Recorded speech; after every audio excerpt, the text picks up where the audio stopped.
500 was never good enough under Frank Beamer, but was certainly Virginia Tech football pre-Frank Beamer. He changed everything, but now the Hokies are 2 out of 3 years with a losing record. It's 6-7, 8-5, 5-6 the past 3 seasons. We'll see what Justin Fuente has in store for Hokie fans here in 2021. This is Virginia Tech Hokies live here at the Voice of College Football. We got Mike McDaniel on the line. Of course, the media platforms typically take us, I don't know, I think I've got it averaged out to about 17 minutes to run them down. We've got Basketball Conference Podcast. We've got ESPN Blacksburg for pregame and postgame coverage. We've got Sons of Saturday and Hokie Hangover. Paul Van Wagner, we may want to get him another employment opportunity. He simply works for ESPN Blacksburg. How are you guys doing tonight? I'm feeling inadequate, Mark. Feeling inadequate. Yes, you just don't have enough to do all week, do you? Barely. Slacker, man. How you guys doing tonight? Everything good? Right. Doing good. Good. Can't complain too much. Absolutely. So we'll let everyone know that I will have plenty of questions for these two concerning Virginia Tech football, but you ultimately produce the show. So leave your comments, your questions, your debate topics, anything in the live chat, and I will pass them on to Mike and Paul, and who knows, I may have something to chime in on here and there as well. So, yeah, 5-6, and as I mentioned off the top, it was a losing season 2 years prior to that. So that's 2 out of 3 years in Virginia Tech. And again, once Frank Beamer set the standard in the mid-'90s, that's not what we've seen since then. So it's maybe Justin Fuente at the crossroads. Maybe we start big picture here, Mike, to talk about Justin Fuente, a guy who went 10-4, 9-4, ACC championship game appearance, off to a decent start the third year. Since then, I ran the numbers the other day. I think he's 2 games under 500 going back to mid his third season. So it's been a while that they've been mediocre. Yeah, I mean, losing records throughout the last 3 years, never good. The fact that he was the guy who, and again, he's coming in right after Frank Beamer, but he's the coach who is responsible for Virginia Tech having their first losing season since 1992. And that's never good when you consider how Frank Beamer built up the program and what Justin Fuente inherited. Now, granted, Virginia Tech, towards the last couple of years of Frank Beamer, was on the descent a little bit, right? They were averaging a little over 7.5 wins per season over Beamer's final 4 years. So, you know, this program obviously wasn't what it was in the early to mid 2000s, right after the national championship appearance in '99, where it felt like that was just the beginning of what Frank Beamer was building in Blacksburg. He had been there, you know, about 7 years, and you know, he had Michael Vick on the roster, and then Virginia Tech started exploding from there as a football program, becoming a perennial ACC contender. Since then, it's been anything but that, starting with, again, the last 4 years of Frank Beamer. But this Justin Fuente era has been so up and down. The first couple years, really good. The last few years, not so good. I mean, they had an 8-5 season where they underwhelmed 2 years ago, sandwiched in between, you know, 2 losing seasons. So the fan base has not been happy with Justin Fuente, really wasn't happy this past year because on paper, with who Virginia Tech was returning on both sides of the football, there was reason to believe that Tech would be a lot better than 5-6, which is where they finished, and 5-5 overall in the ACC. A lot to do with that. Quarterback play with Hendon Hooker regressed a bit. The running game, though, was fantastic with Khalil Herbert. It was the first time really since David Wilson in 2011 where Virginia Tech had a true semblance of a running game. Trayvon McMillan was the only rusher who had gone over the 1,000-yard mark since David Wilson in 2011. I believe that was back in the 2015 season. So Virginia Tech just really hadn't had a running game for a while, and Khalil Herbert came in from Kansas and was outstanding. The problem was Virginia Tech couldn't throw the ball very well. They had receivers. That wasn't really the issue. It was just the fact that guys could never really get on the same page. Hendon Hooker regressed a bit. He had COVID for a while, so he wasn't available in the first part of the season. Then when he came back, he was a little bit banged up, nicked up, battling injuries. And it just felt like there was a constant state of just trying to catch up. It just felt like offensively they could never really get consistent. And then defensively, I thought the team played better down the stretch. But defensively, it was kind of an up and down year for Justin Hamilton's first season. Granted, they didn't get a real off season because of COVID, so that plays in and plays a factor. But yeah, the fan base was really upset in December. And I think what was really interesting was people were expecting Virginia Tech to potentially move on from Justin Fuente. That was the rumor after the UVA game. But then Whit Babcock gives him a vote of confidence and says, this is my coach. We're going to back him. We have this new plan for improved infrastructure, and give the football program credit. They have been putting a lot of money now, more recently in the last couple of years, into facilities. But there is a gap between Virginia Tech and other schools on the recruiting front. They haven't recruited well. That's been a big issue, why the team has struggled recently. And I don't see that improving anytime soon. I mean, I think the recruiting could get a little bit better, but to close the gap with a school like Clemson, which is recruiting at an elite level and has been outstanding overall on the field as well, that's who you're chasing in the ACC now. It's not like it was 10 years ago where Virginia Tech or Florida State or a team like that was the best team in the ACC. Clemson is a machine now, and it's raised the bar for the entire conference, and you're not going to truly compete for ACC championships unless you match what Clemson's putting out there. And right now, Virginia Tech is really far from that. Paul, put your spin on Justin Fuente's tenure here. Let me see if I can do this. What he said.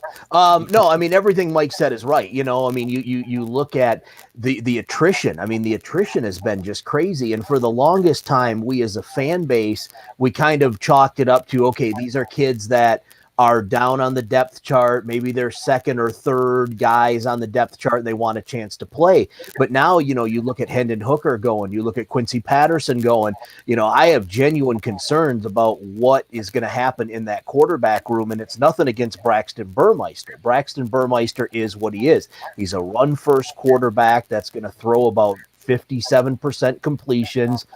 He's not going to light up the scoreboard, but he also hopefully won't make mistakes. The issue comes, heaven forbid, if something were to happen to Braxton Burmeister. Now you've got a kid that has not played quarterback in the last 3 seasons that transfers in from Texas A&M, and then you've got freshmen, redshirt freshmen or true freshmen behind them, and it just as far as a fan is concerned, I look at that and I go, man, hopefully nothing happens to Braxton Burmeister, because it could be a really long season. You hear from the kids after they transfer out, after the press conference, Hendon Hooker had a lot of comments about what Brad Cornelsen said, after he transferred out. It seems like the guys that like Fuente really like him, and the guys that don't are they're gone. And there seems to be no middle ground. There doesn't seem to be a great culture there. They talk about grit and smart, hard, tough, and that stuff looks great on a t-shirt. But at the end of the day, grit isn't culture. Grit is a saying, so there are I have a lot of questions going into this year, as far as a fan is concerned. And I just think that, moving forward, they've got to show us something more than what they've shown in the last 3 years, because it has been a regression. So you talk to the fans every day, Paul. How much of them are sided on the Fuente side versus wanting to see him leave as soon as possible? So I don't want to say it's a 50-50 split. It might be like a closer to a 60-40 split, but here's the thing. It is black and it is white, right? You either Fuente's gone, he's the Antichrist, he's got to go, we want nothing to do with him, or yeah, it's okay. He's doing things right. We're going to be fine. There's no gray area. None. It is 100% go or stay, and that's it. Divided, really divided. Yeah. American politics divided. It's real bad. You're either pro Fuente or he should have been fired 3 years ago, and the rest of you are wrong. And it's that kind of animosity. And we see it, Paul and I see it a lot because we're on social media, we're on the radio.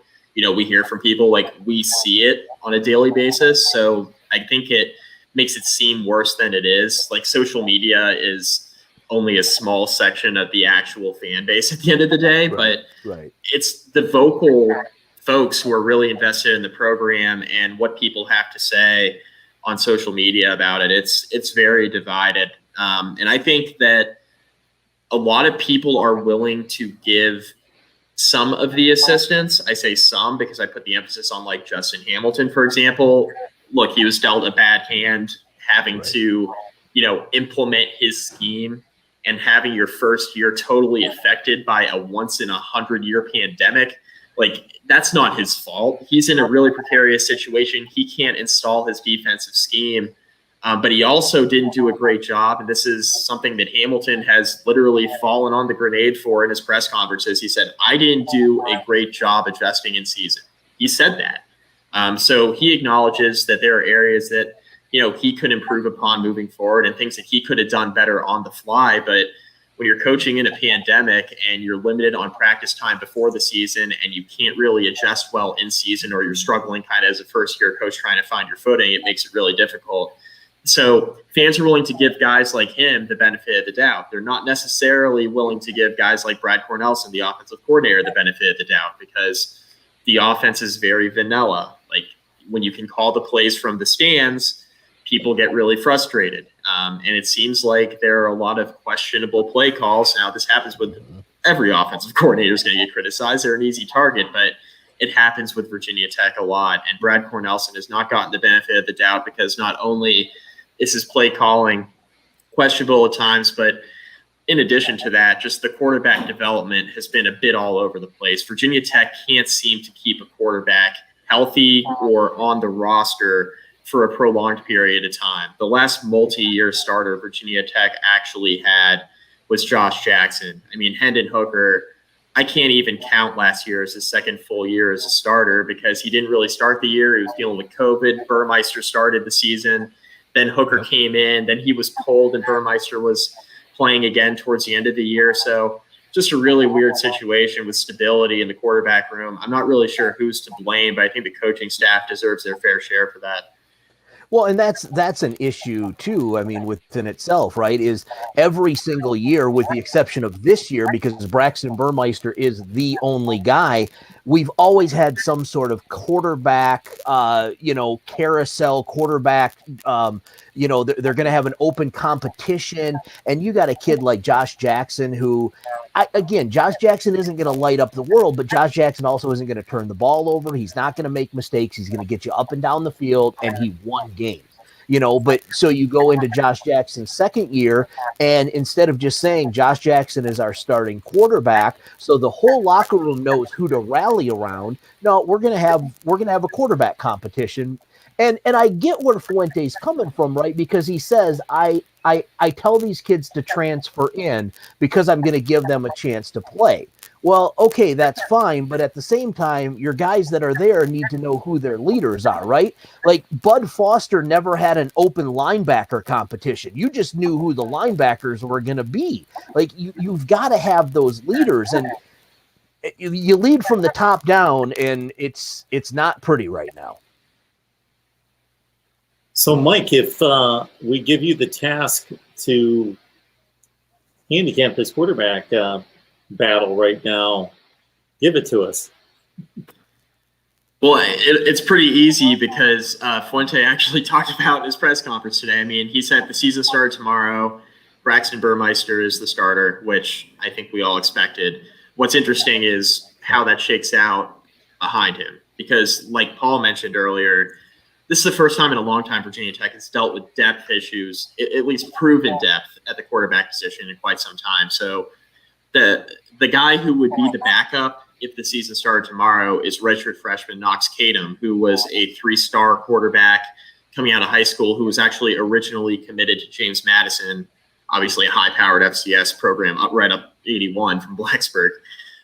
He then flips when he gets the offer from Virginia Tech, and he played a little bit last year. We saw him in the Clemson game because a bunch of guys got banged up, and he got the opportunity to play. And he actually showed quite well in the second half in a blowout for what it's worth. But he didn't really look all that intimidated. But he would be the quarterback, the QB2 at this point, which is not instilling a whole lot of confidence in Virginia Tech fans just because he's very green. The third stringer would be Connor Blumerick, who is a transfer from Texas A&M. Like Paul mentioned earlier, Blumerick hasn't played quarterback in 2 years. Blumerick lost out on the quarterback competition 2 years ago to Kellen Mond at Texas A&M, and then played special teams and tight end for Texas A&M the last couple of years before transferring into Blacksburg and saying, I want to be a quarterback again. A little odd. And then behind those three guys would be a true freshman quarterback, Tosh Bullock, who's not even on campus yet, but he is a high 3-star commit from St. Peter's Prep in Jersey, a very good football school. And I think he has a bright future, but he's not even on campus yet. So you can't even really put him in this competition in the spring because he's just not there. But he is a redshirt candidate through and through. I don't think there's any shot we see him on the field unless something went really awry for Virginia Tech this year. Well, and Justin Fuente said earlier today too, Mike, that, you know, the gap between the ones and twos, like he even recognizes it, right? Like there's a big gap between the ones and the twos. Well, again, back to the original question, whose fault is that? You guys recruited these kids in, right? And you know, if the twos aren't close to the ones, I mean, I realize there always is going to be a gap, but when your head coach says there's a gap, like that's scary.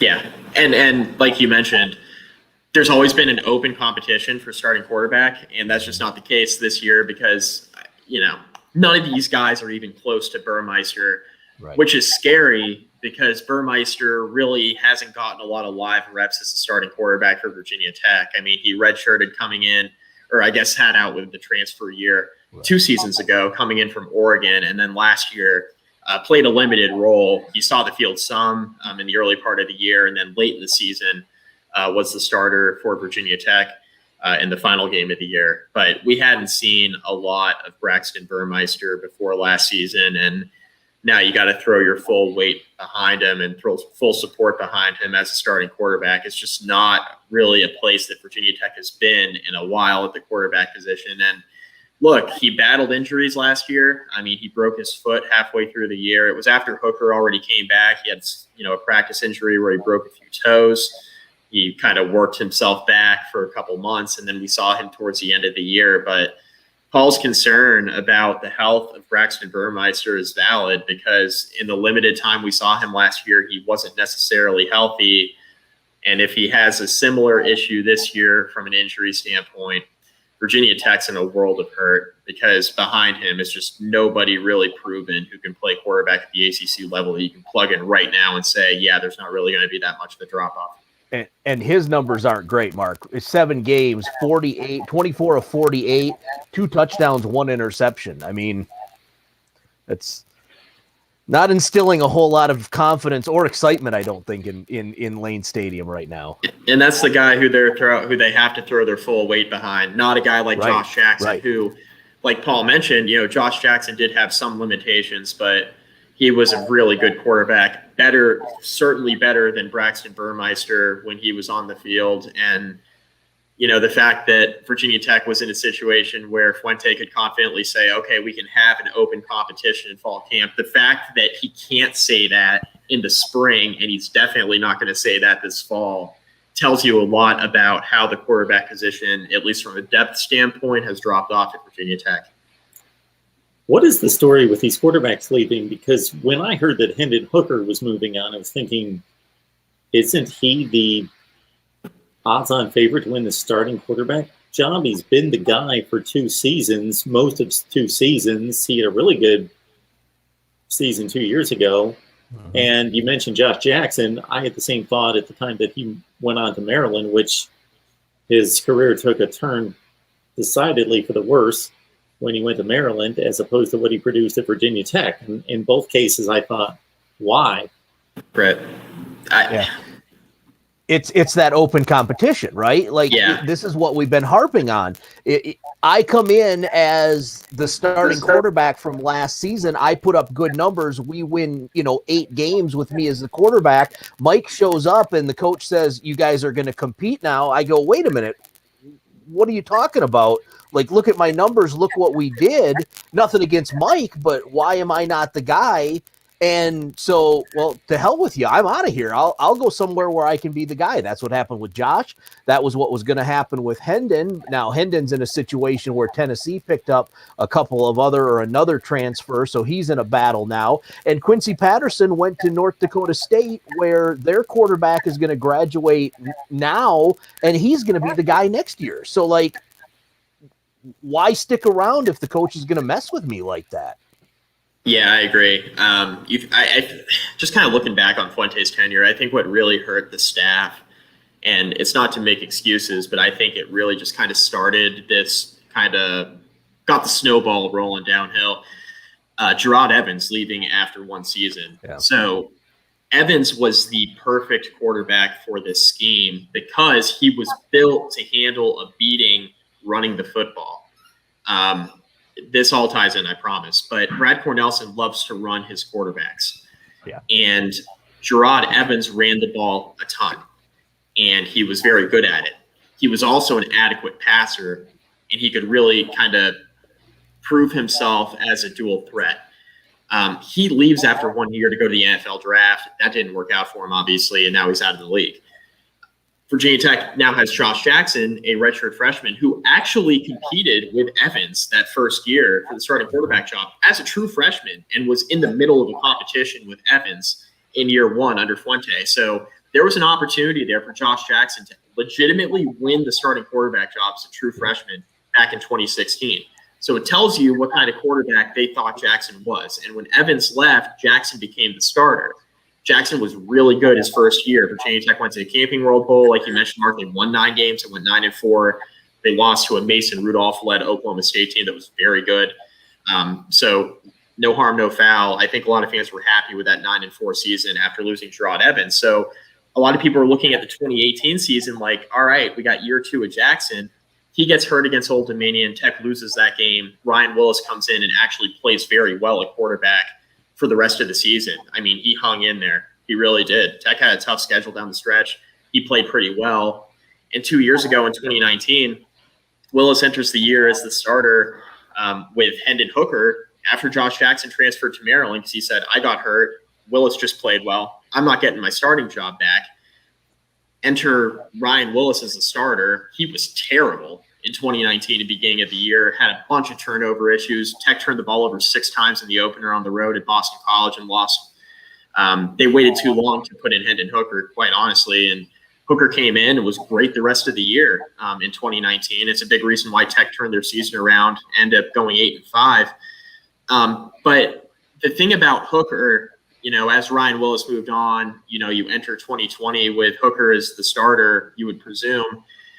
The thing that made it interesting was that these quarterbacks, Mark, are all kind of dual threat guys with the exception of Ryan Willis. And with the way Brad Cornelsen runs his offense as the offensive coordinator, he loves for these quarterbacks to get downhill, like I mentioned. And a lot of these quarterbacks aren't built or don't want to take that kind of beating. Right. Hendon Hooker did not want to run the ball as much. Gerard Evans, the reason why he left after a really successful first year is he didn't want to run the ball as much because he was battling injuries the back half of the season. So these guys don't want to run the ball 10, 15 times a game on designed quarterback runs. And that's just kind of the way he runs his offense. Now, Quincy Patterson, in theory, would have been the perfect quarterback for that system. He's 6'4", he's 230 pounds. He was playing behind Hendon Hooker, but he never really developed as a passer. And some of that's on Quincy Patterson. A lot of that's on the coaching staff for not developing him, though, because he could have been that quarterback to run the ball well, to throw the ball well, to be that true dual threat quarterback that they hadn't really had since Gerard Evans left. Josh Jackson just didn't have – he was an okay runner, not a great runner. Willis was a pocket passer. Hooker could do both, but he wasn't as built, right? So they just have these issues keeping quarterbacks. They don't want to run in this system. And I worry about Braxton Burmeister. He's put on 15 pounds in the offseason. So he's trying to bulk up because he knows that he's going to have to run the football. But it's been a revolving door at quarterback, Mark. And the reason why is because these guys don't want to take the beating. And they don't want to sit, in Quincy Patterson's case, they don't want to sit behind Hendon Hooker. They want to go out and play, which I understand. Quincy Patterson hung around the program for 3 years, never really got a true opportunity. So I get it. And in a lot of cases, it comes down to, are you going to adjust to the personnel you have, or are you going to make the personnel adapt to what you do? I think that Virginia Tech has done a poor job with this coaching staff on the recruiting trail at getting guys who are made for the system, both on offense and on defense. I think they're trying to just get talented players who don't necessarily fit and then try to fit a square peg into a round hole. And it hasn't worked very well. And I think it's a big reason and an underrated reason why Virginia Tech has had losing seasons in 2 out of the last 3 years. Well, you say the fan base is divided, but very decisive on either side. I think that pretty much fits the case of fire Justin Fuente. That's direct and to the point right there. Yeah. No question mark needed, just fire Justin Fuente. He brings the point of recruiting up, which I would think that if we went through Frank Beamer's tenure at Virginia Tech, that they were building top 10 teams most of the time on recruiting classes that were top 15 to 25 in the nation. Justin Fuente has had multiple downers in the recruiting rankings here, some alarmingly low recruiting rankings here. Picked up a 3-star quarterback today, dual threat quarterback. But what has happened to recruiting? What's being blamed for the downturn there? Let's start with you, Paul. Well, I think that's an onion that we got to peel back several layers on. Okay, so first of all, let's go back into the Frank Beamer era. Frank Beamer recruited the living bejesus out of the 757. Norfolk, Virginia Beach, Newport News, that area. There was a ton of talent there. Mike Vick, Marcus Vick, the entire Vick family, and he was able to pull pretty much all of those kids out of that area. You fast forward to now, just to kind of do everything in Cliff Notes version. You got North Carolina, you got Clemson, you got Florida State, you got Miami, you got Penn State, and they're all in there, Maryland, and they're all in there, and they're trying to just dig these kids out. If you live in Norfolk, it's quicker for you to drive to Chapel Hill or to Durham than it is for you to drive to Blacksburg. So for those kids in North Carolina, that's a selling point, right? Mom and dad can drive 2 hours to Chapel Hill and see me play, or they can drive 5 hours across the state over 7 mountains to see me play in Blacksburg. So losing out on the 757 has been very bad.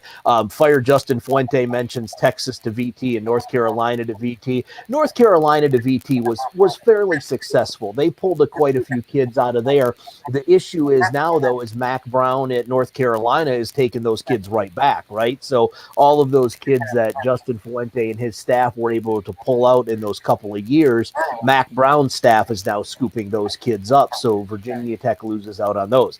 Texas to VT, don't even get me started. That's maybe the dumbest thing since Mike McDaniel's COVID hairdo. You're not going to look. Basketball players are transient by nature, right? A kid will go from Norfolk, Virginia to Gonzaga and not even think twice about the fact that he's traveled across the country. Football players want to play in their bubble. They want to play somewhere where mom and dad and grandma and Aunt Mert and Uncle Bert can come see me play football a couple of times a season, so they're going to play in that bubble. If you can't recruit Virginia, if you can't recruit, the 757, if you can't recruit Northern Virginia, Maryland, if you're not pulling kids out of North Carolina, you're not gonna have good classes, and that's the problem. They get 1 or 2 good kids, and then the other side to it is the couple of 4-star kids that they've gotten have been real busts out there. I mean, you look at some of the high-end names that they pulled out, and I think one of them's even still in jail. I mean, so it's been a nightmare and a disaster. Someone mentioned earlier the transfer portal.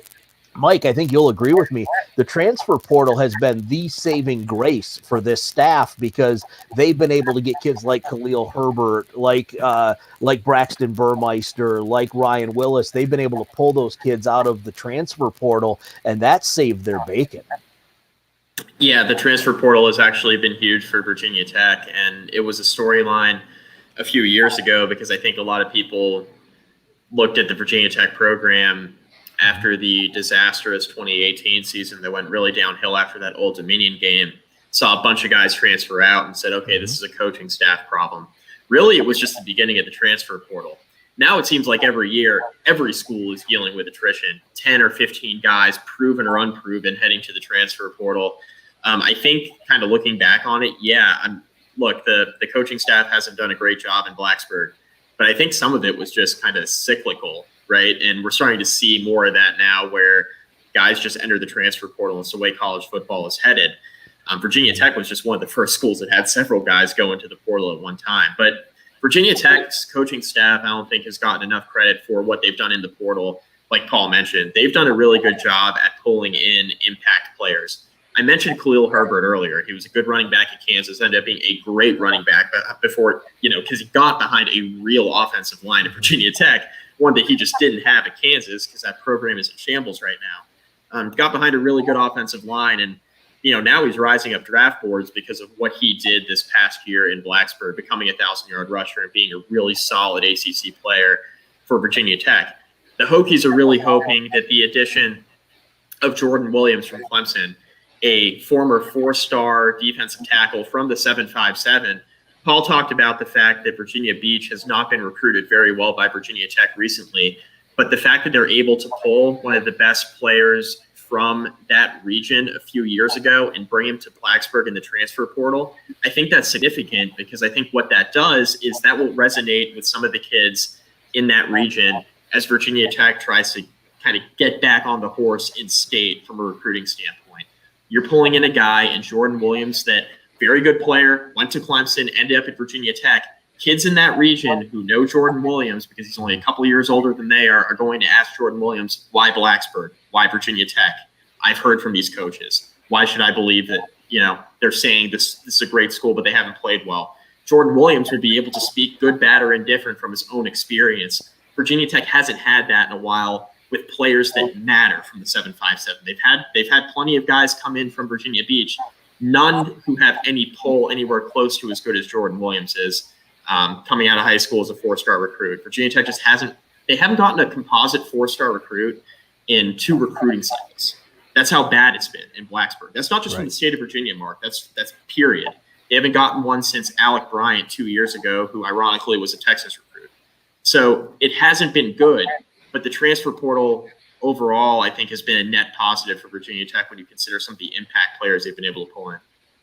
And the problem with Virginia Tech right now is they don't have those relationships, right? In the early stages of the Justin Fuente era, Justin said to us in press conferences, I walk into, fill in this Virginia school with Bud Foster next to me and I instantly have credibility. Well, that's great until Bud Foster retires. And now what do? I asked Justin Fuente after Bud Foster retired, do you think that you have the cachet now to walk into those schools? And he looked at me, he took a drink of his water, and he said, I don't know.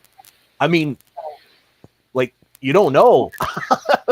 I mean, what have you been doing for the last 2 years? If you're not, if you're going to ride Bud's coattails, great. But at some point, Bud's going to go. And when he does, or did, I guess, in this case, you've got to have that ability to walk into the school and have these coaches be like, oh, it's Justin Fuente.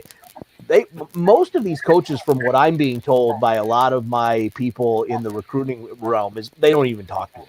So, and if the coach won't talk to him, the player sure as hell isn't going to talk to him because most of these kids think of their coach as a second dad, right? So if my second dad says, go talk to Mac Brown or go talk to Penn State or go talk to Maryland. Maryland, look, man, Maryland sucks, but you know what? Maryland is pulling kids out of Virginia that Virginia Tech can't get. Well, that's because those Maryland coaches. Yeah, they have those coaches that have those relationships. Maryland had the 18th best recruiting class in the country this past year. Yeah. Loxley learned from Saban. It's interesting. I mean, it's an uphill battle in recruiting. I think the bottom line is Justin Fuente as a head coach doesn't like to recruit, which, look, I mean, sure, there are a lot of coaches out there, or at least some coaches. I don't want to say a lot. I don't want to speak for, 120 other schools. But there are coaches out there who don't love to recruit, but you know what they do? They get staffs that love to recruit and love to be there. And that's what matters, right? And look, Nick Saban, and I'm not trying to compare Fuente and Nick Saban, but you look at what Saban's built at Alabama, it recruits itself. How much actual recruiting does Nick Saban have to do now? Other than when you have a five-star kid who might be on the fence between 3 other schools and really wants to talk to the head coach, the program recruits itself. And Saban did a great job putting a staff in place to build that up. And I know Saban enjoys recruiting a lot more than Justin Fuente does. But he's old school and he's more X's and O's. And Fuente is that way too. But if you're going to be that way, you need to have a staff that loves to recruit. And I think Justin Fuente, the first couple years in Blacksburg, had that. I think he started losing that when guys like Holman Wiggins, a really good wide receivers coach, left Virginia Tech and went to Alabama, ironically. Bud Foster left the staff, enjoyed recruiting, left the staff to retire. Charlie Wiles, longtime defensive line coach, the best recruiter Virginia Tech has had in 2 decades. He goes to NC State because Fuente, they butt heads a little bit. He gets run out of town.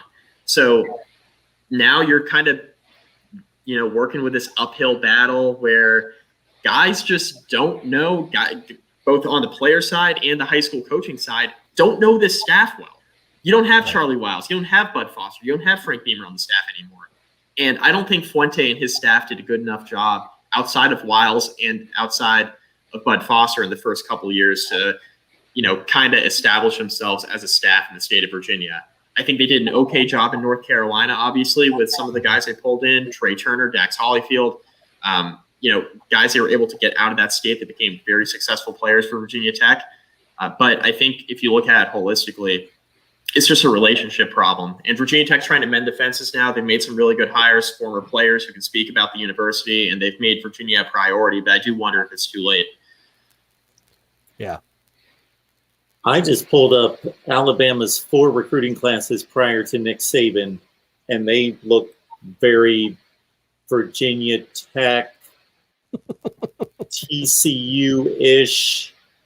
41st one year out of Alabama, 41st, 21st, and then they were in the teens at 13 and 16. So about an average of 25 to 30 in the rank. Alabama. So yes, Alabama wasn't always, they were always way back, Bear Bryant, but they had a cold spell there. So it's just not automatic at Alabama. That's Nick Saban rebuilding that legacy there. Culture. Yes. Culture, yeah. And Paul, it's alarming what you say about Justin Fuente not knowing if he can walk in any school in Virginia, because it's not like the other school in the state is some juggernaut. Bronco Mendenhall, all respect to him. He's a really good coach, but Virginia's been losing forever. Now he's upgraded the program slightly, but they're no juggernaut. And if Virginia Tech has been the gold standard in the state for 30 years, and I'll give Bronco schools and I'll give Bronco credit, because even though he hasn't been pulling in 1 million 4-stars and all these outstanding recruiting classes, he's recruited well, decent enough at Virginia to build his program, and he's put the priority on kids from the state of Virginia. So it's been a lot of 3-star kids. He hasn't been blowing it out of the water. What he has done is, next time there's a 4-star at that school you've been recruiting for 3 years, you're going to have a leg up on a school like Virginia Tech, who hasn't been recruiting that school well. So I think Bronco deserves credit there. I think he's recruited the state much better since he arrived in Charlottesville than Justin Fuente has since he got to Blacksburg. And Mike mentioned earlier trying to fit a square peg in a round hole. Bronco finds kids that fit his program and recruits them. Right? He's not trying to make Braxton Burmeister a downhill running quarterback. He finds guys, and if they don't fit, he adjusts. I mean, you look at the kids that Bronco has brought in on defense. I mean, they have been phenomenal over on that side of the ball. But yeah, I mean, it's relationships. There are none for Virginia Tech, and the ones that they have are tumultuous at best. Mike's point about the running game under Khalil Herbert is well taken, that Virginia Tech had struggled running the football for many years, and Khalil Herbert was certainly a godsend from Kansas. But James Scott is still letting us know that no one runs the football as well as Mark Chamill runs with the work ethic. Okay, thank you so much, James. Appreciate that connection to Mike's comment. We got BGPO Football Funk chiming in as well. What's good, Virginia Tech? Why has Tech fallen off? Also, will Virginia Tech and East Carolina play again? Who is Virginia Tech's biggest rival? Well, there's a lot there. Some of that's already been addressed. So, DeAndre, we thank you so much for the Super Chat contribution. So we will bypass the first part of that because you guys have basically addressed what have been the issues in the program for the last 4 or 5 years. Let's go to the rivalry question. That seems to be obvious to me. It's Virginia, right? It's Virginia. Yeah. It's the game I want to see every year. Okay. It's Virginia. Although I think the rivalry that should receive more, I don't want to say more credit, but I think should garner more attention is North Carolina. Agreed. I mean, you talk about the renaissance of North Carolina football under Mac Brown and a program on the ascent, a neighboring state, a state that you've recruited well in historically if you're Virginia Tech under Justin Fuente. This matters a lot now. This rivalry matters even more than the rivalry with Virginia that Virginia Tech has dominated for the better part of 2 decades. Even under Justin Fuente, Fuente's only lost 1 game to Virginia. He's been very successful against Virginia, and there have only been a couple of games that have been close. Virginia Tech played very well against Virginia this past season. So, that will always be the rivalry, but I think the one that actually matters the most is North Carolina, because you're worried about Mac Brown and what he's building both on the field, but recruiting has been unreal under Mac Brown at North Carolina. And you're not necessarily worried, even though it's an in-state school and you're battling for the same in-state recruits. I get that side of it, but Bronco Mendenhall isn't going to be pulling in top 10 and 15 classes at Virginia. At least we haven't seen that yet. If he starts doing that, then maybe that rivalry game gains a little bit more importance, but there are a lot more reasons why I think the North Carolina game matters more than the UVA game at this point for Virginia Tech. That's my opinion on it. Well, and go back to what I said before about recruiting the 757, right? What did Mac Brown do? He went out and got Dre Bly, a kid from the 757 that played at North Carolina, and Dre Bly is tearing up Virginia Beach, Norfolk, that whole area right now because he can speak to the program. He loves North Carolina football. He played in the NFL. And these kids are like, yeah, this guy gets it. He's what we want to do. I mean, Virginia Tech had that. And Mike, forgive me, I forget his name, the defensive line coach that just left for San Francisco. Oh, Gerald Tapp. Yeah, Tapp was doing that, but Tapp was only there for a year, and then San Francisco comes and good for Tapp. If the show calls, you go back to the show, right? But Dre Bly is out there and he's, absolutely killing it for North Carolina. So I agree with Mike. I think that's the biggest rivalry as far as playing ECU again. Maybe in a 2 home, 1 away, 1 off thing, but the 99-year reoccurring, that ship has sailed. DeAndre asked that because he's an ECU guy. No, it's all good. It's all good. That's his team. That's his school. He's a Clemson fan as well, but DeAndre's an ECU grad, so he asks about East Carolina. So, tying into recruiting, many people go to the schedule to see where are you scheduling those non-conference games to try to show recruits, hey, we're going to be playing in this part of the country, or we're going to be playing these type of opponents. As a side note, interestingly enough, to Mike's point, week 1, North Carolina at Blacksburg, you talk about what could be a statement game to say, okay, hang on, you haven't taken over the Coastal yet. If Virginia Tech could somehow win that game at home on a Thursday night, so that's got to be a primetime TV game.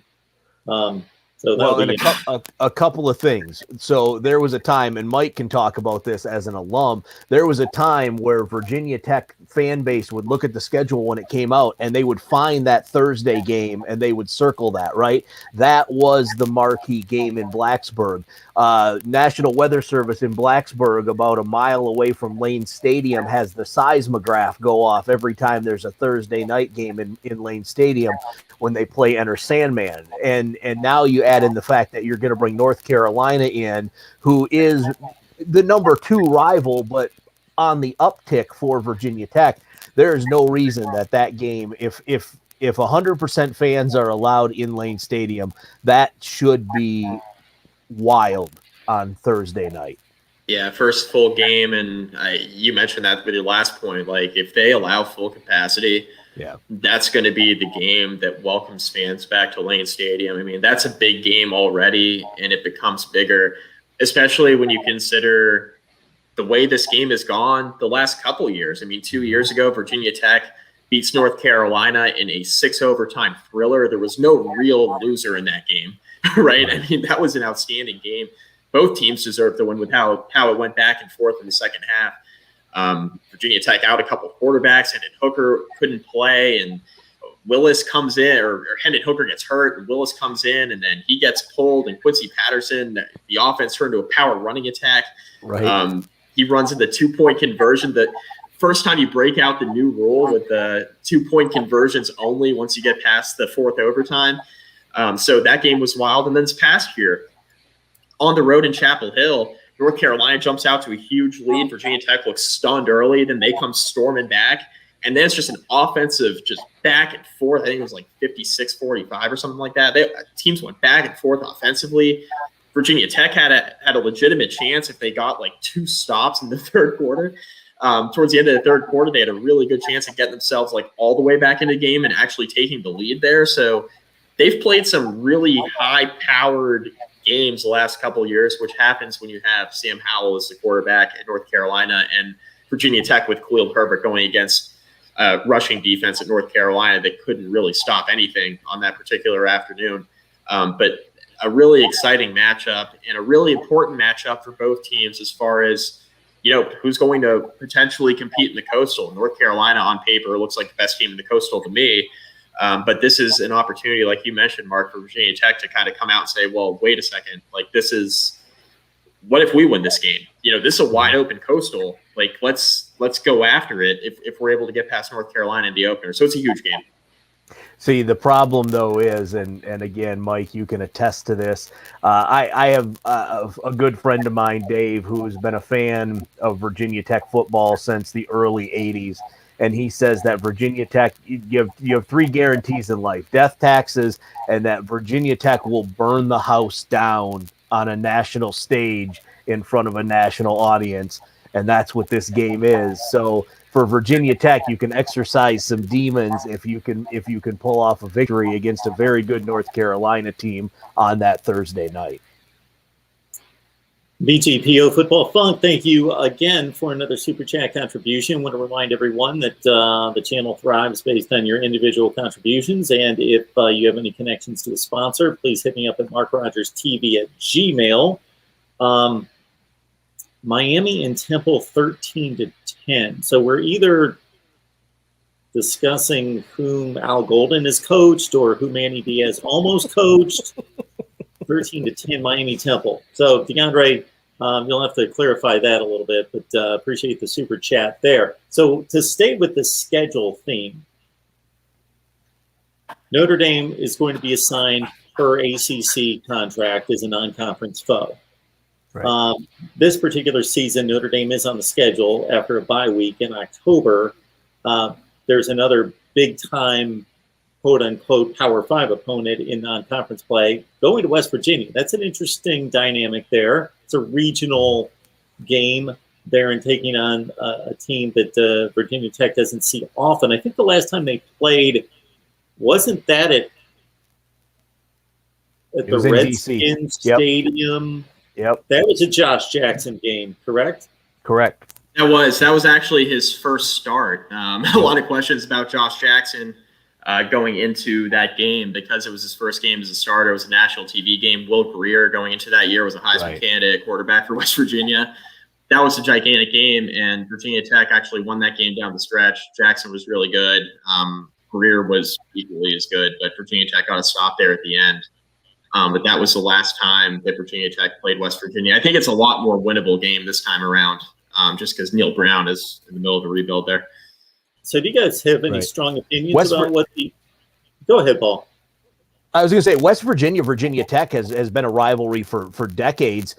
They had to get away from it because it actually became almost violent for fans. You couldn't go to Morgantown wearing Chicago maroon and burnt orange and leave wearing Chicago maroon and burnt orange. You would leave wearing blood from your own nose. It got really bad. So the two athletic departments said, okay, we got to stop this. And actually, I think, Mike, you can correct me if I'm wrong here, but I'm pretty sure that for a while they had stopped all West Virginia, Virginia Tech activity. There was nothing basketball, softball, nothing at all. Yeah, so when Virginia Tech left the Big East for the ACC, the hope was that the schools would keep the rivalry alive. And like Paul mentioned, there was a lot of animosity there for the Big East days. So when Virginia Tech first joined the ACC, God, almost 20 years ago now, can't believe it's been that long. There was a lot of hatred, and there still is. I mean, the fan bases still hate each other. Like, you go and talk to guys in their mid-50s from Virginia Tech, guys in their mid-50s from West Virginia. Like, that's the most hated rival. Kids these days don't really understand how crazy that rivalry was, and it's interesting. I mean, I saw a little bit of that. I was still growing up when Virginia Tech was, in the middle of that transition. I was still young, but I did sense that at that FedEx Field game, there was some hate between Virginia Tech and West Virginia fans, that's for sure. Yeah, Fire Justin Fuente is right on cue again. He says, if West Virginia ever joins the ACC, I think they will jump Virginia. For me, I hate West Virginia fans more than any school or program.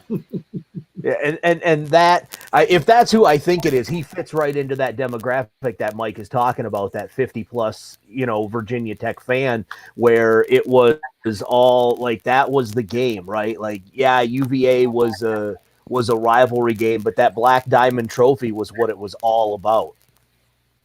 Yeah, for sure. I saw a commenter there saying Pitt plays West Virginia. You talk about another rivalry, backyard brawl coming back. Yeah. So, yeah, I mean, there were a lot of interesting games, and I think it's like any fan base, and anytime there's conference realignment, party lines as far as, rivalries are concerned are always going to fall with different age groups. And I think the West Virginia rivalry is up there even more than the UVA rivalry for a lot of fans.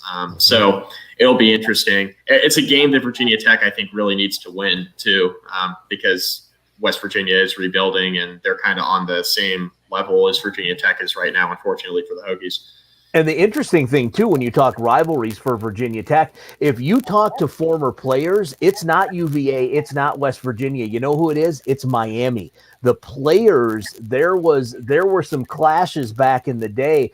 Dwight Vick is a guy that comes to mind for me because we've talked to him several times on the drive. By the way, ESPN Blacksburg, Monday through Friday, 4 to 6. Check it out. But Dwight Vick has said that, as a former player, it's Miami. Like, he's indifferent towards UVA. He wants to beat them.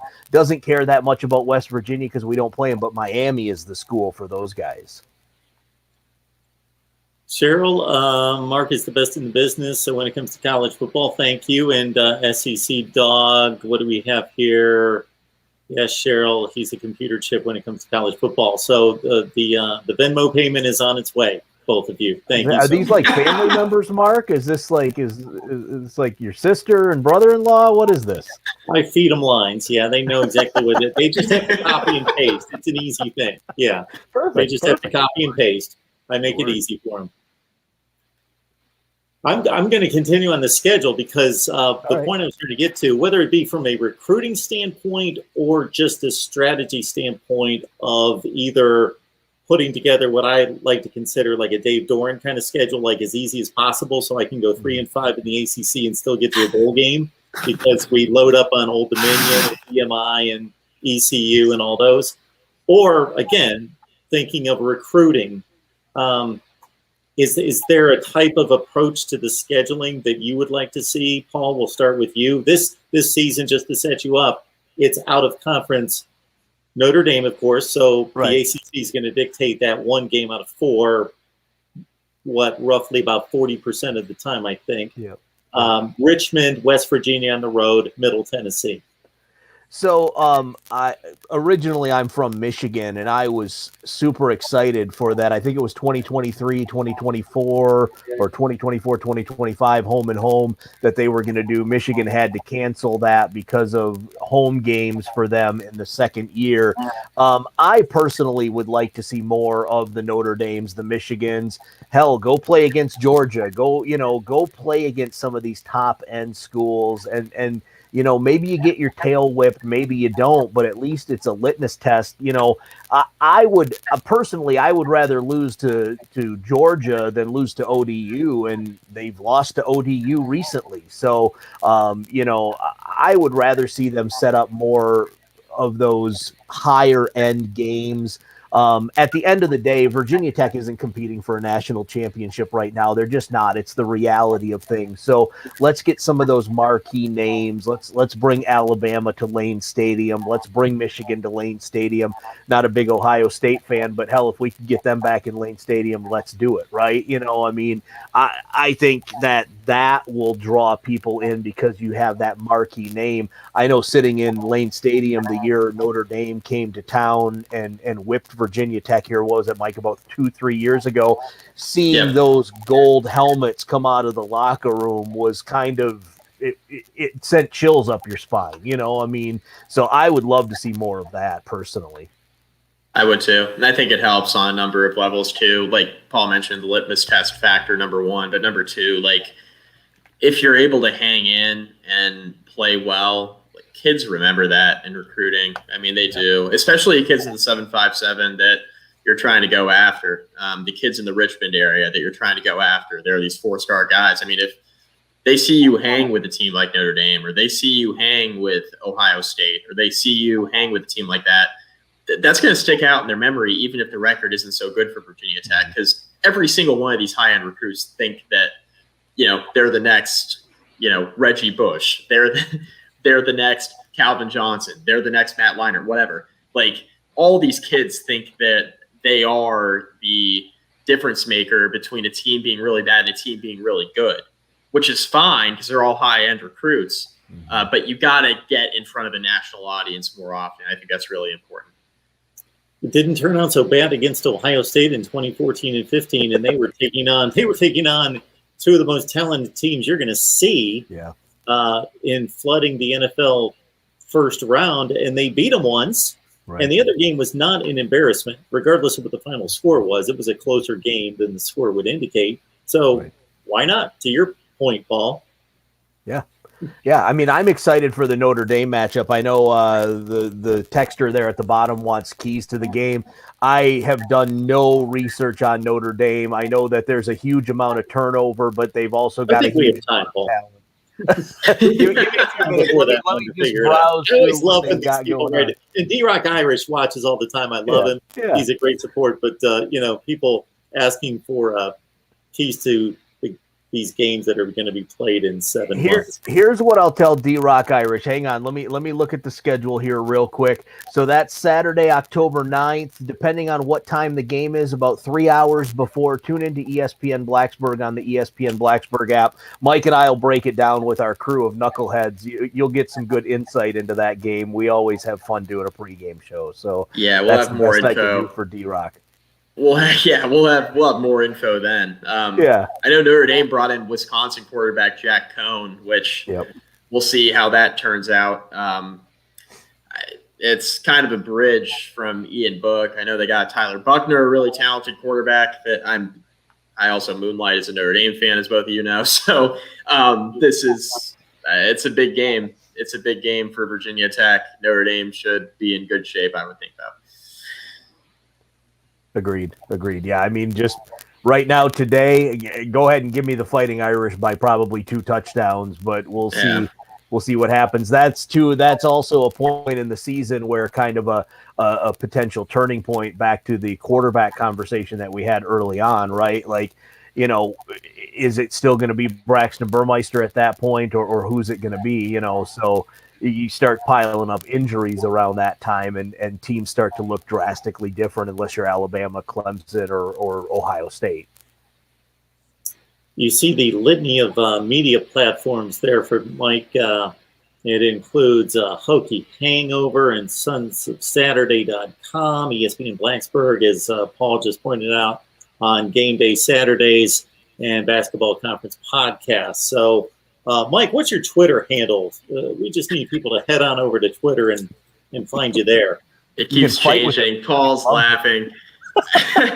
It's been what? Virginia Tech. It's been ACC. It was SI. He's under distress right now. He's under distress, Mark. I'm worried about him. I don't know what's going on. A lot of dots and dashes on his current Twitter handle. Yeah. I feel like we need to call the Coast Guard. At Mike McDaniel SOS, the SOS, like Paul mentioned, I'm not in distress. It's for SonsOfSaturday.com that I write for now, so go check that out. Paul, where can we find you? I'm easy. ESPN Blacksburg. We're there every Monday through Friday from 4 to 6. We do a live show called The Drive. We try to have a lot of fun with that. You can also find me on Twitter at Paul V. Wags. Real simple. We love to interact with the listeners on the show. You can text in. You can call in. We have a good time doing it. We definitely don't take ourselves too seriously, but we get some insight and we get some information out to the people. I think I failed to remind everyone that you can get a free college football mask at voiceofcollegefootball.com. We've got about 35 teams available. Don't know if at the top of my head whether Virginia Tech is one of the 35. I believe so, but I don't want to say for sure, but check it out. Just go to the site, voiceofcollegefootball.com. We launched about 6 weeks ago. Check it out. Go to the top of the page. You will see where it prompts you to register for free. You get your free mask. You get 20% off your first purchase. You get entered into a gift card giveaway for $25 as well. Mike McDaniel, Paul Van Wagner, two of the very best in the business. Appreciate you two. As you well know, that you're always welcome here. And hopefully good things in store for the Hokies here in 2021. But a lot has to be sorted out between now and August, let alone September. Yeah, that's for sure. For sure. Yeah, and the spring game, I should have asked you when the spring game, if there is a spring game. We're playing it in my backyard next Saturday. Oh, Come on over. That's don't even get us started. No spring game. That's a whole different can of worms. There's no spring game. No spring game. There should be though. We spring game. All right, Mike. Do I pull him down the rabbit hole? We can pull him down the rabbit hole real quick. Why not? All right. Cliff Notes version. Governor Northam opened up Virginia big enough that we could have had a spring game at Virginia Tech, but the town of Blacksburg basically decided we're not going to let you guys do that. So the town stymied the decision to expand the number of people allowed in open air stadiums without first even checking with the governor's office, because the town made the decision the next day. The governor opened stuff up for us a little bit more. And of course, Virginia Tech just kind of said, okay, we're good that way. But to that point, Justin Fuente, I think, has made it pretty abundantly clear that we probably couldn't have a legitimate spring game. We might be able to do an offense versus defense spring game, but even that probably wouldn't look right. I don't even think they have a full offensive line in place right now at Virginia Tech. And guys, if we can keep you on here for just another minute, I'd like to honor this super chat question that just came in from Eric Davis. Love your channel.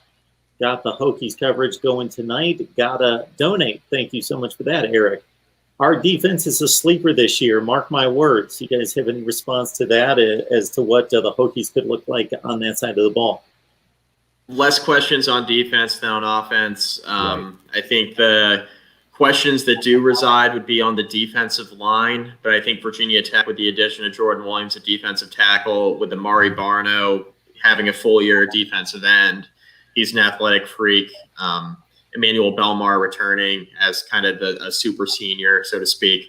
I think Virginia Tech is going to be in a good situation defensively. Jermaine Waller coming back healthy. He was really good 2 years ago, played at all ACC caliber opposite Caleb Farley, defensive back. He's back in the fold. Got Tay Daly, a safety from Vanderbilt. I get Vanderbilt wasn't very good last year, but he was an all SEC honorable mention. So it's going to be a good defense. And Justin Hamilton gets a full off season. I have high expectations for the defense as well. I think the front seven are going to be the strength. They're going to get a lot of pressure on quarterbacks, and they're going to make the back end's lives a little bit easier. They do lose Divine Diablo, who's been basically your 4-year quarterback back there at the safety position. So that's going to be tough to replace, but I think they'll be okay. I think they have some guys out there that can step in and maybe not play at that level, but be pretty close. I agree, though. I think the defense. If you make a list of concerns, the defense is way down on my list. Like I'm feeling pretty good about what they can do defensively. Might have to win games 7-4, but whatever, it'll be what it is. So score the touchdown by the defense, plus they get a couple. Yeah, I'm not going to try to do the math. Give up a couple of safeties. It might get ugly. Okay. We'll see. Mike, you're usually pretty much on top of the NFL draft situation as it pertains to Virginia Tech. Are we going to see the Hokies come off the board at all? Yeah, you'll have a couple in the first round in all likelihood. Caleb Farley, who just sat out the year because of COVID concerns, one of the top defensive backs on the board. He just had microdiscectomy surgery on his back, which is a little bit concerning if you're in your early 20s to be having that type of procedure done. He's had ACL issues as well, but he showed, when he came back from an ACL injury early in his career at Virginia Tech, he became one of the best corners of college football. So he has an opportunity to be very good if he stays healthy. He'll be one of the first defensive backs off the board. I've seen anywhere from like top 10 pick to sliding a little bit because of injury concerns, but still being in the first round. Other guys, Christian Darrisaw, who's going to make a quarterback's blind side very happy at the next level. He's a first-round offensive tackle, one of the better offensive linemen in this draft. And then Paul mentioned Divine Diablo. He's, in my opinion, I think he's the best prospect that Virginia Tech has. And I know that on paper that's absurd because of Farley and Darrisaw likely going in the first round. But I think that Diablo has a chance to be an excellent pro. So he's another guy who could come off the board, and then Khalil Herbert further down, depending on how teams value running backs. I think he has a chance to be selected as well. And here's the thing with Diablo, somebody's going to pick him in the 5th, 6th, 7th round. They're going to get a steal because he's going to be that guy that will anchor the back end of your defense for a long, long time. Yep. Very cool. Once again, Mike McDaniel and Paul Van Wagner, two of the very best. Appreciate you guys, and you know that you're welcome here at any time. Thanks, Mark. Come back anytime. Thanks, Mark.